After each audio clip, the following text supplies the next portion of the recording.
부산 보수동의 고요한 책방. 그곳은 강지훈 씨가 15년간 지켜온 세상의 전부였습니다.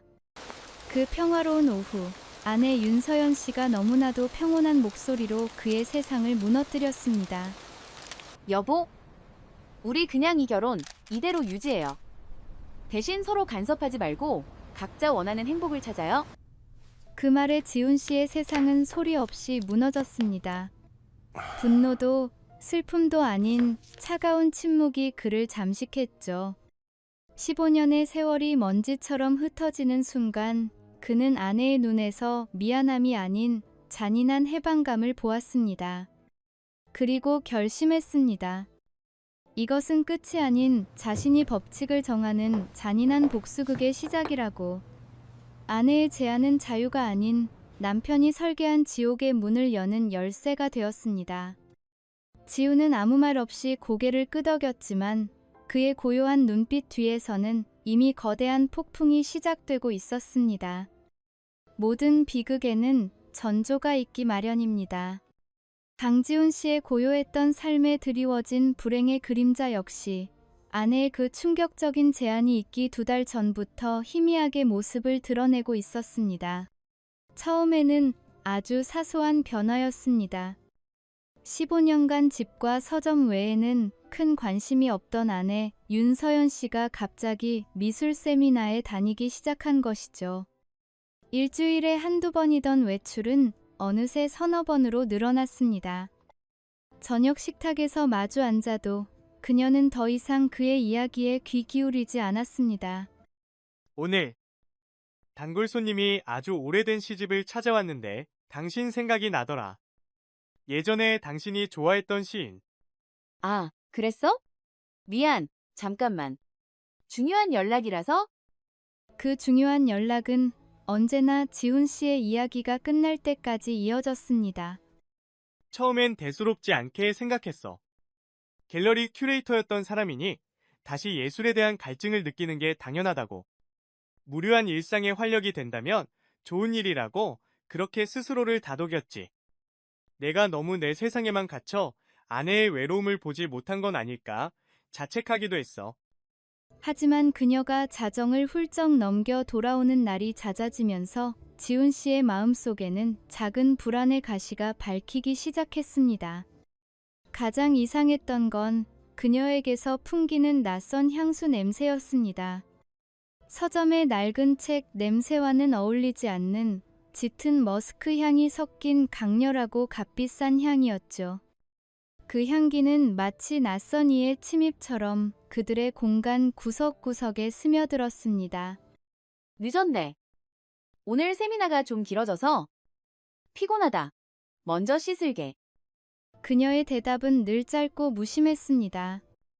지훈 씨가 무언가 더 물어보려 하면 그녀는 피곤하다는 핑계로 대화를 피했습니다. 휴대폰은 언제나 그녀의 손안에 있었고 잠을 잘 때조차 머리맡에 두었죠.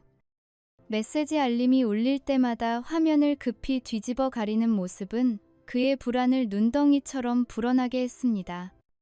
그럼에도 그는 애써 외면했습니다. 15년의 믿음이 의심으로 변하는 순간 모든 것이 무너져 내릴 것 같았기 때문입니다.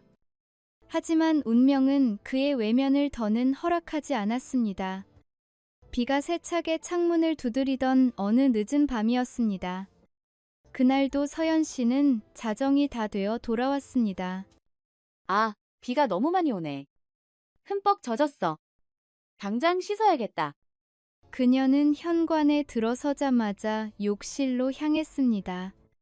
젖은 코트를 받아든 지훈 씨는 옷걸이에 걸어주려다 주머니 속에서 딱딱하고 낯선 감촉을 느꼈습니다.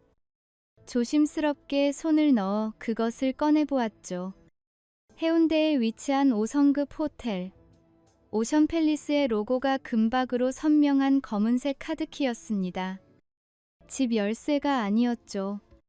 차가운 플라스틱의 감촉이 그의 손끝을 타고 심장까지 파고드는 듯했습니다. 세상의 모든 소리가 멎고 오직 세차게 내리는 빗소리와 제 심장이 바닥으로 곤두박질 치는 소리만이 들려왔습니다. 그의 눈에 비친 금박 로고는 마치 그의 어리석음을 비웃는 듯 번들거렸습니다. 그 순간 깨달았어. 내가 외면해왔던 모든 조각들이 하나의 끔찍한 그림으로 맞춰지고 있다는 걸. 그 낯선 향수, 늦은 귀가, 비밀스러운 통화. 이 카드키는 그 모든 의심의 마침표였어. 더 이상은 바보가 될 수 없었지. 그는 잠시 숨을 골랐습니다. 소리치고 싶은 욕망, 당장이라도 욕실문을 부수고 들어가 따지고 싶은 충동을 차가운 이성으로 억눌렀습니다. 놀랍게도 그의 손은 떨리지 않았습니다. 분노가 극에 달하면 오히려 인간은 냉정해지는 법이니까요. 그는 떨리지 않는 손으로 카드키를 다시 아내의 코트 주머니에 넣었습니다. 아무것도 보지 못한 것처럼 그 순간부터 강지훈 씨는 더 이상 과거의 그가 아니었습니다. 그의 머릿속에서 혼란스러운 의심은 사라지고 오직 진실을 확인해야 한다는 차가운 계획만이 남았습니다. 그는 밤늦게까지 잠들지 못하고 아내가 잠든 것을 확인한 뒤 서재로 들어갔습니다. 그리고 컴퓨터를 켜고 그 호텔의 이름을 검색하기 시작했죠. 오션 팰리스 해운대. 홈페이지는 화려한 사진들로 가득했습니다. 그는 무언가에 이끌린 듯 호텔의 객실 소개 페이지를 클릭했습니다. 그리고 그가 발견한 것은 평범한 세미나와는 전혀 어울리지 않는 아주 기묘한 사실이었습니다. 호텔의 최고층 스위트룸에 관한 설명에는 예술가들의 영감을 위한 특별 레지던시 프로그램이라는 문구가 적혀 있었지만 그 아래 작은 글씨로 쓰인 익명의 이용 후기들은 전혀 다른 이야기를 하고 있었기 때문입니다. 완벽한 프라이버시 보장, 비밀스러운 휴가를 위한 최고의 선택, 심지어 누구의 방해도 받지 않고 우리만의 시간을 보낼 수 있었어요. 라는 노골적인 후기까지. 지훈 씨는 확신했습니다. 아내의 비밀이 바로 저곳에 있다는 것을. 그는 결심했습니다. 직접 확인해야겠다고. 의심의 조각만으로는 부족했습니다. 그는 누구도 부정할 수 없는 완벽한 증거가 필요했습니다. 아내의 거짓말을 산산조각낼 그녀의 세계를 완벽하게 무너뜨릴 증거 말입니다.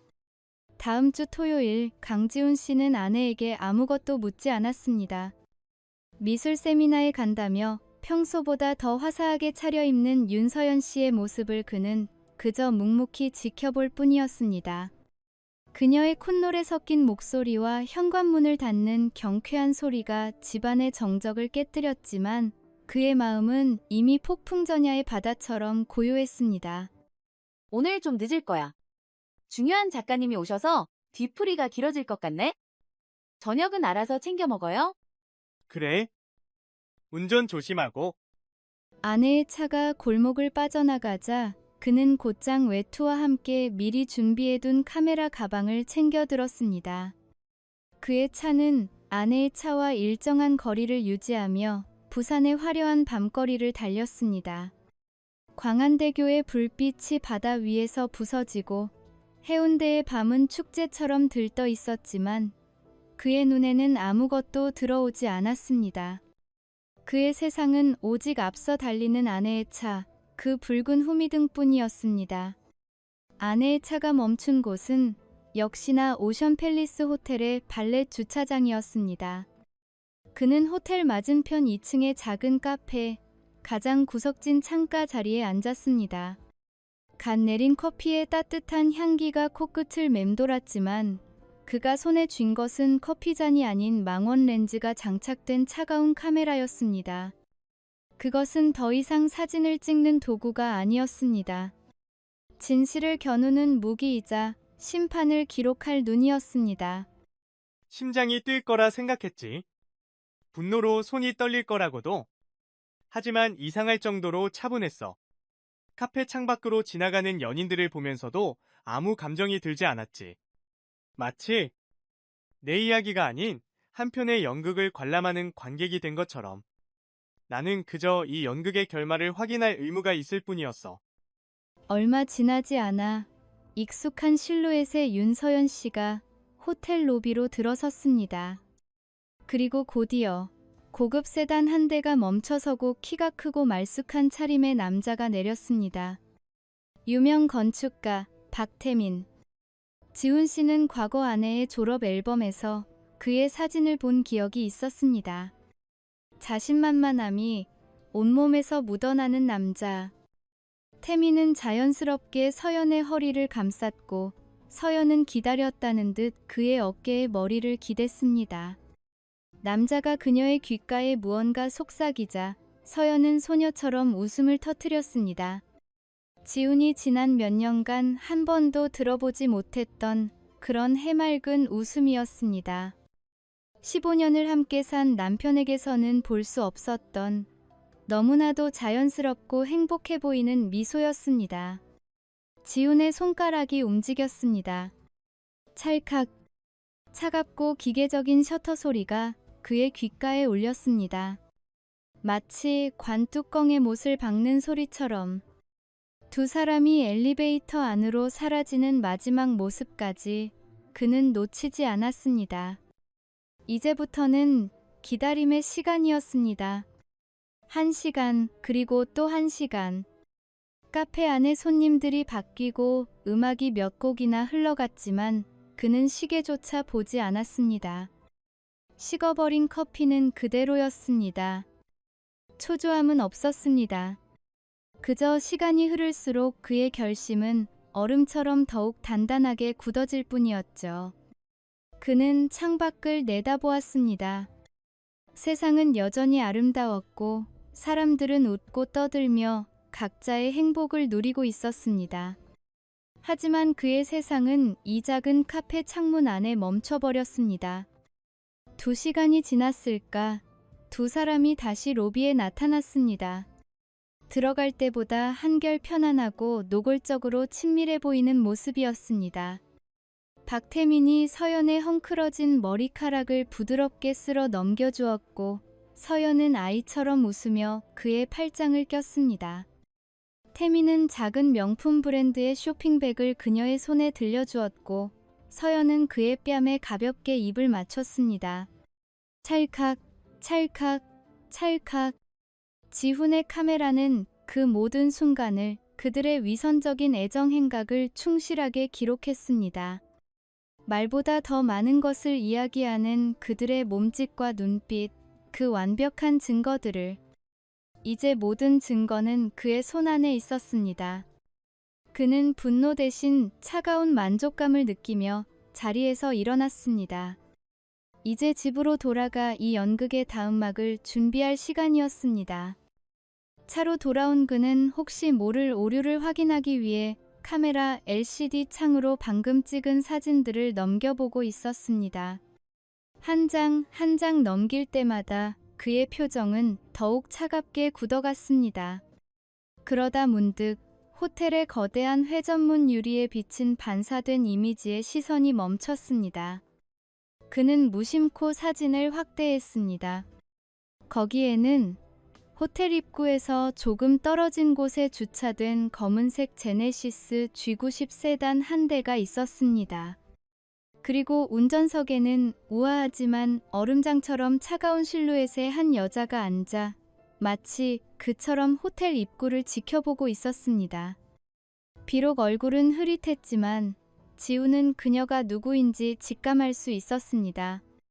박태민의 아내, 그리고 그가 몸담고 있는 태성건설 회장의 외동딸 최수진이었습니다. 소름이 돋았어. 온몸에 털이 곤두서는 기분이었지. 이 지독한 연극의 관객은 나 혼자가 아니었다. 지훈 씨는 깨달았습니다.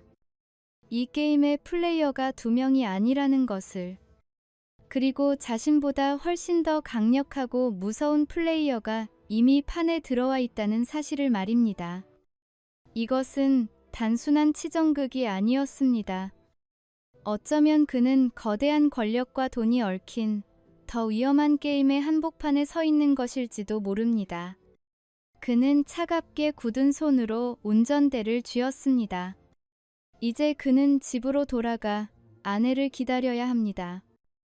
아무것도 모른다는 얼굴로 평소처럼 다정한 남편의 가면을 쓴 채로 그날 밤 강지훈 씨는 잠들지 않았습니다. 그는 아내가 돌아오기를 기다렸습니다. 어둠이 내려앉은 서재, 스탠드 불빛 하나만이 그의 차갑게 굳은 얼굴을 비추고 있었죠. 벽난로 위에는 15년 전 앳된 얼굴로 웃고 있는 두 사람의 웨딩 사진이 먼지 하나 없이 놓여 있었습니다. 그 사진 속 행복한 연인의 모습이 지금의 이 참혹한 현실을 비웃는 듯 했습니다. 그의 앞에는 낮에 찍은 사진들이 마치 타로카드처럼 펼쳐져 있었습니다. 웃고 있는 아내의 얼굴, 그녀의 허리를 감싼 낯선 남자의 손, 그리고 호텔 회전문에 비친 또 다른 여인의 실루엣까지. 이 모든 조각들은 이제 하나의 진실을 가리키고 있었습니다. 자정이 넘어 현관문이 열리는 소리가 들렸고 곧이어 윤서연 씨가 가벼운 콧노래를 흥얼거리며 들어왔습니다. 아직 안 잤네? 오늘 강연 정말 좋았어? 피곤하다. 얼른 씻어야지. 그녀는 거실 테이블 위에 놓인 사진들을 발견하기 전까지 세상에서 가장 행복한 표정이었습니다. 그녀의 발걸음이 멈췄고 손에 들고 있던 명품 쇼핑백이 바닥으로 툭 떨어졌습니다. 얼굴에서 웃음기가 사라지는 데는 그리 오랜 시간이 걸리지 않았습니다. 핏기가 가신 그녀의 얼굴은 순식간에 충격에서 분노로 그리고 경멸로 물들었습니다. 미술 세미나는 즐거웠어? 이게 다 뭐야? 지금 날 미행한 거야? 당신 정말 미쳤어? 어떻게 나한테 이럴 수 있어? 소름 끼쳐. 그녀의 목소리에는 죄책감 대신 분노와 배신감이 가득했습니다. 마치 피해자는 자신이 된 것처럼. 지훈 씨는 그녀의 반응을 예상했다는 듯 조금도 동요하지 않았습니다. 이 남자, 박태민 건축가. 당신 대학 선배 맞지? 당신이 날 이렇게 숨막히게 하니까 당신의 그 답답한 서점에서 내 인생이 썩어가는 기분이었다고? 그래, 맞아. 그 사람 만났어. 그래서 뭐? 당신이 해줄 수 없는 걸 그 사람이 해준다고. 당신이 채워주지 못하는 내 공허함을 그 사람이 채워준단 말이야? 알아? 이 낡은 서점에서 책먼지나 맡고 있는 당신이 뭘 알겠어? 그것은 지훈 씨가 15년 결혼 생활 동안 들어본 가장 잔인한 말이었습니다. 그 순간 그의 마음속에 남아있던 마지막 미련마저 산산조각 났습니다. 하지만 그의 눈빛은 흔들리지 않았습니다. 오히려 그 말을 기다렸다는 듯 그는 서랍에서 변호사에게 미리 검토받은 서류 한 장을 꺼내 테이블 위로 조용히 밀었습니다. 서류는 딱딱한 법률 용어로 인쇄되어 있었습니다. 네가 원하던 거잖아. 얼마 전에 당신이 그랬지. 결혼은 유지하되 서로의 행복을 찾자고. 그래, 그렇게 하자. 공평하게 나도 내 행복을 찾을 권리가 있어야지. 여기 서명해. 서류의 제목은 결혼생활 유지 및 사생활 자유 보장에 관한 합의서였습니다. 내용은 간단했죠. 향후 두 사람은 부부관계를 유지하되 각자의 사생활에 대해 일절 간섭하지 않으며 이로 인해 발생하는 어떠한 문제에 대해서도 서로에게 책임을 묻지 않는다는 것이었습니다. 그녀는 아마 이혼만은 피하고 싶었을 거야. 안정적인 가정을 유지한 채 밖에서는 자유로운 연애를 즐기고 싶었겠지. 내가 소리치며 분노할 거라 예상했겠지만 나는 그녀가 원하는 패를 쥐어주기로 했어. 물론 그 패가 그녀의 목을 겨누는 칼이 될 거라는 사실은 숨긴 채. 이게 정말 당신 뜻이야? 당신의 해결책이 고작 이거라고? 정말 한심하네. 좋아. 후회 안 하겠어? 후회는 당신이 하게 될지도 모르지. 서명해.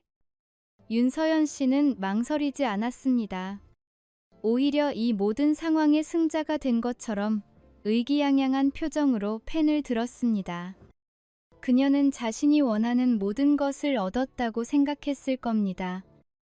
안정적인 남편과 짜릿한 연인, 둘 다 가질 수 있게 되었다고. 그녀는 보지 못했습니다. 합의서 가장 마지막 줄. 아주 작은 글씨로 적힌 독소 조항을 말입니다. 본 합의는 서명일 이후에 발생하는 사안에 대해서만 효력을 가지며 서명일 이전에 발생한 행위에 대해서는 현행법에 따라 책임을 물을 수 있다. 만년필이 종이에 스치는 소리가 유난히 크게 들렸습니다. 사각. 윤서연. 그녀의 이름 세 글자가 적히는 순간 그녀는 스스로 자신의 무덤을 판 것이나 다름없었습니다. 지훈 씨는 그녀가 서명한 서류를 조용히 받아들고는 한치의 오차도 없이 반듯하게 접어 안주머니에 넣었습니다. 마치 치명적인 독이 든 유물이라도 되는 것처럼 소중하게. 그리고 그의 입가에 아주 희미한 그러나 얼음처럼 차가운 미소가 떠올랐습니다. 그건 행복의 미소가 아니었습니다. 완벽한 승리를 예감한 사냥꾼의 미소였습니다. 아내는 전쟁에서 이겼다고? 자유를 얻었다고 생각했겠지. 하지만 그 서류는 자유의 증표가 아니라 내가 그녀에게 채울 목줄이었다. 강지훈의 진짜 게임은 이제 막 시작된 것이었습니다. 그리고 그의 다음 수는 아내가 절대로 예측할 수 없는 방향으로 그녀의 가장 약한 부분을 향해 움직일 것이었습니다. 아내가 서명한 합의서를 품에 넣은 순간 강지훈 씨의 복수 일막은 끝났습니다. 하지만 진짜 연극은 이제부터가 시작이었죠. 그의 복수는 뜨거운 분노가 아닌 차갑고 계산된 심리전이었습니다. 그는 아내가 자신에게 주었던 고통, 그 의심과 불안이라는 지옥을 그녀에게 고스란히 돌려주기로 결심합니다. 며칠 후 그는 아무도 모르게 핸드폰을 하나 더 개통했습니다. 그리고는 믿을 만한 출판사 후배이자 신인 작가, 지망생인 젊은 친구에게 연락해 가상의 인물을 하나 만들어달라고 부탁했죠. 그의 책을 사랑하는 열정적인 여성 독자라는 설정이었습니다. 그녀의 몸이 아니라 오만함으로 가득 찬 그녀의 정신을 무너뜨리고 싶었어. 그녀가 내게 그랬던 것처럼 나도 그녀의 일상에 작은 균열을 만들고 싶었지. 그녀의 완벽한 세상에 의심이라는 씨앗을 심는 거야. 그녀가 스스로 조바심에 타들어가며 무너져 내릴 때까지. 그날 저녁부터 지훈 씨의 집 거실 테이블 위에는 그의 것이 아닌 핸드폰이 놓여 있기 시작했습니다. 저녁 식사 시간. 조용한 정적을 깨고 핸드폰이 작게 진동하며 화면이 환하게 켜졌습니다. 지훈 작가님, 오늘 보내주신 글 정말 감동이었어요. 라는 메시지였습니다. 처음 서연 씨의 반응은 비웃음이 섞인 무관심이었습니다. 뭐야? 당신한테도 그런 펜이 다 있었어? 잘 됐네. 이 낡은 서점에서 책만 파는 것보단 낫지. 심심하지는 않겠어? 그러게. 하지만 그런 일은 반복되었습니다. 주말이면 지훈 씨는 몇 년간 입지 않았던 좋은 옷을 꺼내 입고 외출을 했습니다. 독서 모임에 다녀올게 라는 짧은 말을 남긴 채 그리고 그는 언제나 자정이 넘어 은은한 와인 향과 낯선 시트러스 계열의 향수 냄새를 희미하게 풍기며 돌아왔습니다. 물론 그 향수는 그가 직접 뿌린 것이었죠. 서연 씨의 무관심은 점차 짜증 섞인 호기심으로 변해갔습니다. 또 나가? 그깟 책 이야기가 그렇게 재밌어? 매주 주말마다 빠지지도 않고. 응, 생각보다 훨씬. 새로운 사람들을 만나는 건 좋은 거더라. 당신 덕분에 알게 됐어.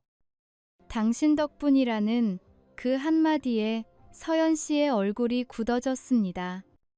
자신이 던진 말이 비수가 되어 돌아온 첫 번째 순간이었습니다. 그때부터 그녀는 지훈 씨의 행적을 캐묻기 시작했습니다. 그녀의 여유와 자신감은 서서히 좀먹어 들어갔습니다. 밤늦게 지훈 씨가 잠들면 그녀는 살금살금 거실로 나와 그의 새 핸드폰을 집어들었습니다. 잠금 패턴을 풀어보려 애썼지만 번번이 실패했죠. 늦게 들어온 남편의 셔츠 냄새를 맡아보고 그의 서재를 뒤져 무언가를 찾으려 했습니다. 불과 몇 주 전 지훈 씨가 했던 행동을 그대로 반복하고 있었던 겁니다. 이 아이러니한 상황을 지훈 씨는 잠든 척 눈을 감은 채 차가운 만족감으로 지켜볼 뿐이었습니다. 심리전의 클라이맥스는 어느 금요일 밤 광안대교의 야경이 한눈에 내려다 보이는 한 재즈바에서 펼쳐졌습니다. 낮은 재즈 선율과 와인잔 부딪히는 소리가 공간을 채우고 있었죠. 지훈 씨는 약속이라도 한 듯 자신의 출판사 후배와 마주 앉아 원고에 대한 이야기를 나누며 웃고 있었습니다. 물론 이 모든 것은 그의 계획이었습니다. 아니나 다를까 바의 문이 거칠게 열리며 잔뜩 흥분한 얼굴에 서연 씨가 들어섰습니다. 그녀는 곧장 두 사람이 앉은 테이블로 망설임 없이 걸어왔습니다. 이게 당신이 말한 독서 모임이야? 이게 당신의 행복 찾기냐고? 이 여자는 누구야? 당장 말해. 주변 사람들의 시선이 모두 그들에게 쏠렸습니다. 그녀의 갑작스러운 등장에 후배는 당황한 표정을 지었지만 지훈 씨는 너무나도 침착했습니다. 그는 소란을 피우는 아내를 올려다보며 천천히 와인잔을 들어 한 모금 마셨습니다. 그리고는 아주 조용하고 차가운 목소리로 말했습니다. 윤서연 씨, 목소리 낮춰. 사람들 보잖아. 그리고 우리 합의서 잊었어? 우린 서로의 사생활에 간섭하지 않기로 했잖아. 당신은 당신의 행복을, 나는 나의 행복을. 이건 당신이 원했던 거 아니었나? 지훈 씨는 일부러 그녀의 이름을 불렀습니다. 여보가 아닌 윤서연 씨라고. 그 서늘한 호칭이 둘 사이에 넘을 수 없는 강을 만들어버렸습니다. 합의서라는 단어에 서연 씨의 얼굴이 하얗게 질렸습니다. 자신이 당당하게 휘두른 자유라는 칼이 이제는 자신의 심장을 겨누고 있다는 사실을 그녀는 그제야 깨달은 겁니다. 주변의 수군거림 속에서 그녀는 아무 말도 하지 못하고 모욕감에 떨며 서 있을 뿐이었습니다. 그녀의 눈에서 처음으로 당혹감과 공포를 보았어. 자신이 만든 규칙이라는 감옥에 스스로 갇혀버린 죄수의 얼굴이었지. 그녀가 그토록 원했던 자유는 이제 그녀의 목을 조르는 족쇄가 된 거야. 그날 밤 윤서연 씨는 남편이 몇 달간 마셔야 했던 의심과 질투라는 쓴독을 처음으로 맛보았습니다. 그녀는 게임의 주도권을 완전히 잃어버렸습니다. 하지만 이것은 단지 심리적인 서막에 불과했습니다. 강지훈의 차가운 법률의 칼날은 이미 날카롭게 갈아진 채 그녀 불륜의 심장부를 정확히 겨누고 있었습니다. 아내가 서명한 합의서를 품에 넣은 순간 강지훈 씨의 복수 일막은 끝났습니다. 하지만 진짜 연극은 이제부터가 시작이었죠.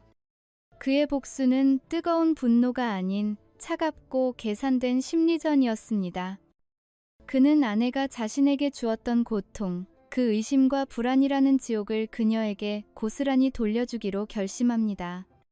며칠 후 그는 아무도 모르게 핸드폰을 하나 더 개통했습니다. 그리고는 믿을 만한 출판사 후배이자 신인 작가 지망생인 젊은 친구에게 연락해 가상의 인물을 하나 만들어달라고 부탁했죠. 그의 책을 사랑하는 열정적인 여성 독자라는 설정이었습니다. 그녀가 내게 그랬던 것처럼 나도 그녀의 일상에 작은 균열을 만들고 싶었어. 그녀의 완벽한 세상에 의심이라는 씨앗을 심는 거지. 그녀가 스스로 조바심에 타들어가며 무너져 내릴 때까지. 그날 저녁부터 지훈 씨의 집 거실 테이블 위에는 그의 것이 아닌 핸드폰이 놓여 있기 시작했습니다.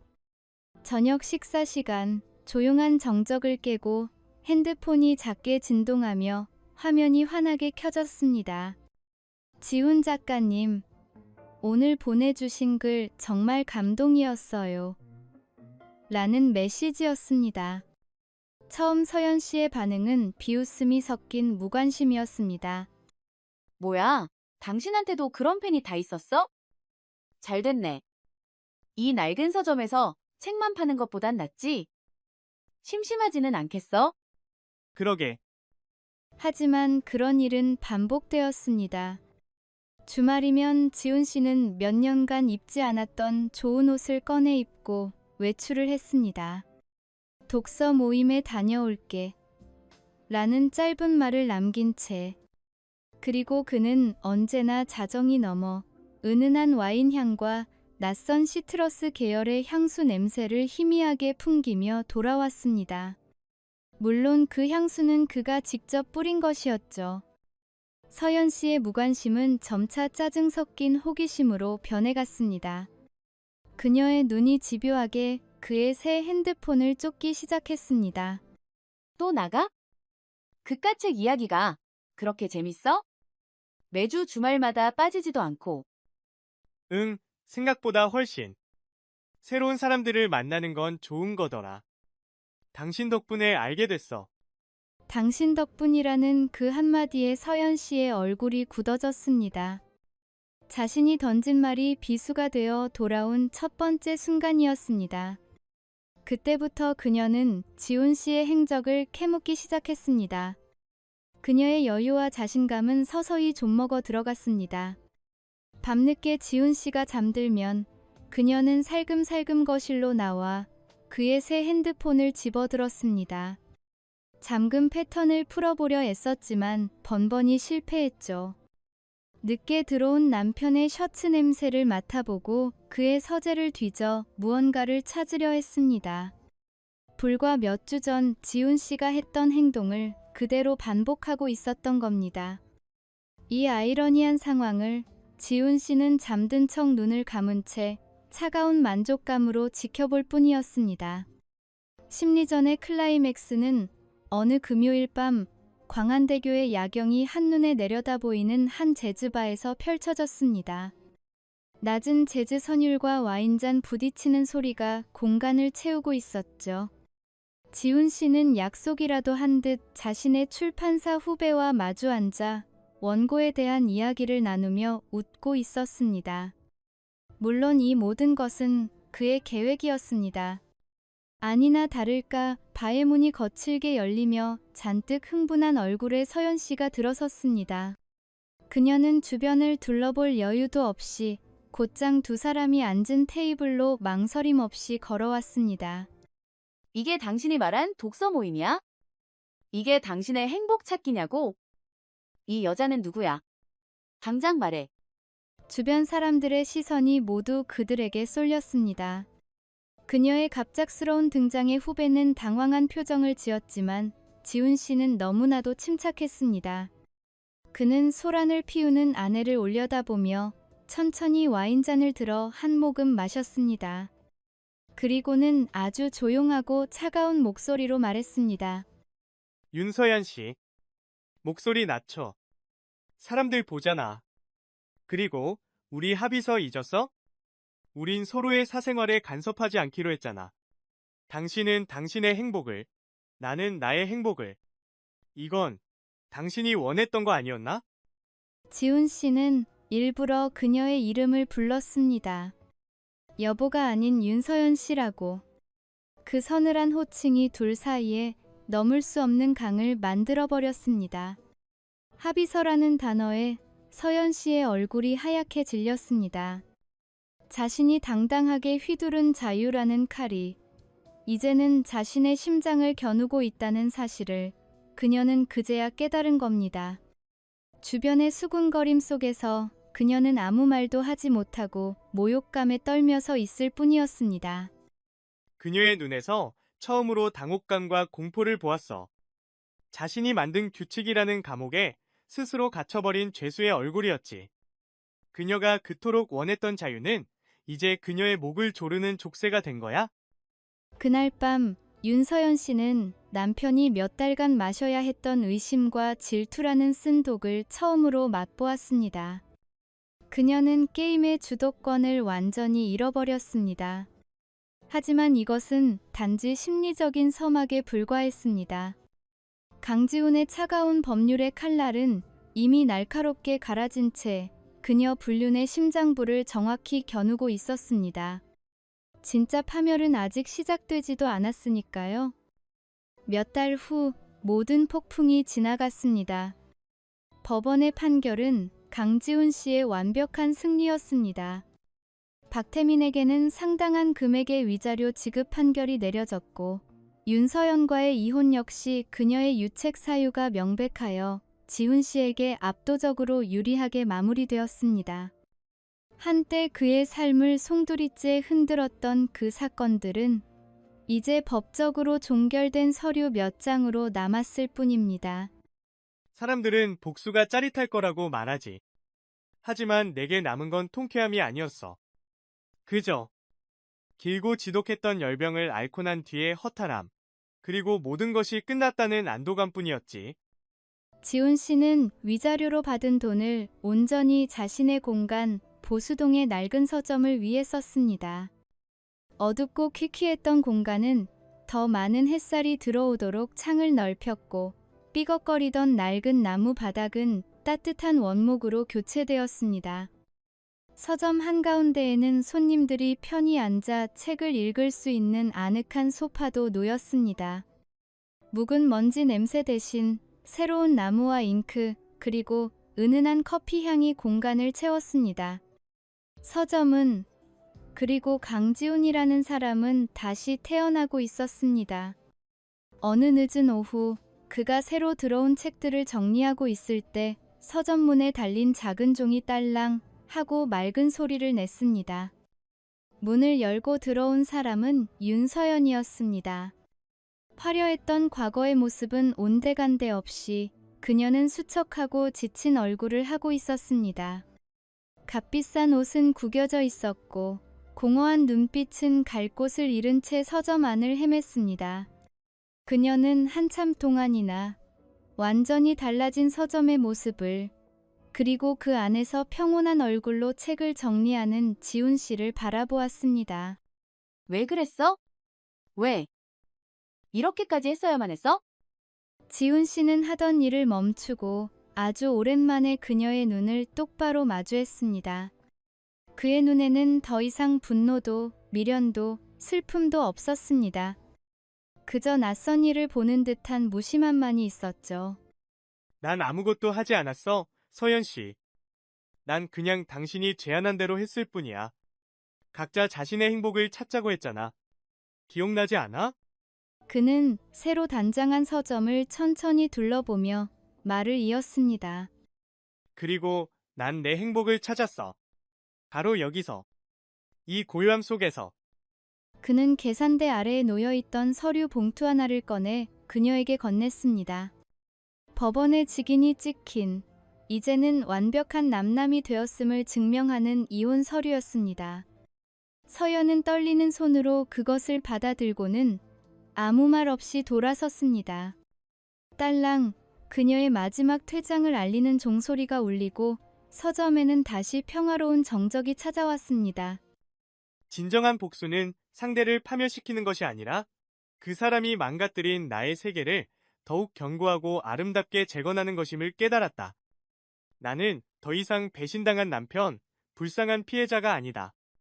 나는 내 이야기에 새로운 장을 쓰는 작가다. 강지훈 씨는 창가에 앉아 자신을 위해 따뜻한 차 한 잔을 내렸습니다. 창밖으로 보이는 보수동 책방 골목의 풍경은 늘 그렇듯 평화로웠습니다. 그는 찻잔을 든 채 아주 오랜만에 진심으로 평온하게 미소 지었습니다.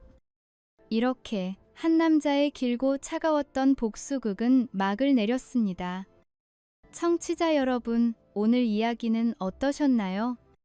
배신과 복수, 그리고 한 남자의 재탄생에 대한 이 이야기가 여러분의 마음에 어떤 울림을 주었는지 궁금합니다. 여러분의 생각이나 비슷한 경험이 있다면 댓글로 자유롭게 남겨주세요. 여러분의 공감과 위로가 지금 이 순간에도 비슷한 아픔을 겪고 있을 누군가에게는 큰 힘이 될 수 있습니다. 저희 이야기가 마음에 드셨다면 좋아요와 구독, 그리고 공유를 부탁드립니다. 여러분의 작은 관심이 더 많은 사람들에게 따뜻한 이야기를 전하는 원동력이 됩니다. 지금까지 함께 해주셔서 진심으로 감사합니다.